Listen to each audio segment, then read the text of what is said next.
പുരുഷവന്ധ്യത, mail infertility. പൊതുവെ പുരുഷവന്ധ്യത ഉണ്ടാക്കുന്നത് count issues കാരണമാണ്.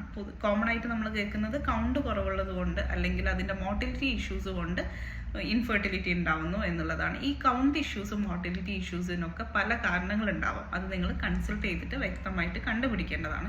നമുക്ക് ഡയറ്റിൽ ട്രീറ്റ്മെൻറ്റ് എടുക്കുന്ന ഒരാളെ സംബന്ധിച്ചിടത്തോളം ട്രീറ്റ്മെൻറ്റ് എടുക്കുന്നതിൻ്റെ കൂടെ ഡയറ്റ് കറക്റ്റ് ചെയ്യുമ്പോൾ കുറച്ചെങ്കിലും ഇമ്പ്രൂവ്മെൻറ്റ് നമുക്ക് കാണാൻ പറ്റും. അങ്ങനെ കറക്റ്റ് ചെയ്യേണ്ട ഡയറ്റ് എന്താണ്?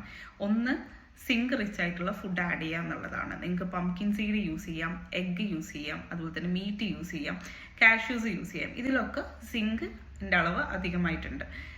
രണ്ടാമത്തത് omega-3 ഫാറ്റി ആസിഡാണ്. നിങ്ങൾക്ക് വാൾനട്ട്സും അതുപോലെ തന്നെ ഫ്ലാക്സ് സീഡ്സും ഒക്കെ യൂസ് ചെയ്യാവുന്നതാണ്. മൂന്നാമത്തതെന്ന് പറയുന്നത് സെലീനിയം റിച്ച് ആയിട്ടുള്ള ഫുഡാണ്. സെലീനിയം റിച്ച് എന്ന് പറയുന്നത് നമുക്ക് ബ്രസീൽ നട്ട്സിൽ നിന്നും എടുക്കാവുന്നതാണ്. നാലാമത്തതെന്ന് പറയുന്നത് പ്രോട്ടീൻ റിച്ച് ആയിട്ടുള്ള ഡയറ്റ് ഫോളോ ചെയ്യുക എന്നുള്ളതാണ്.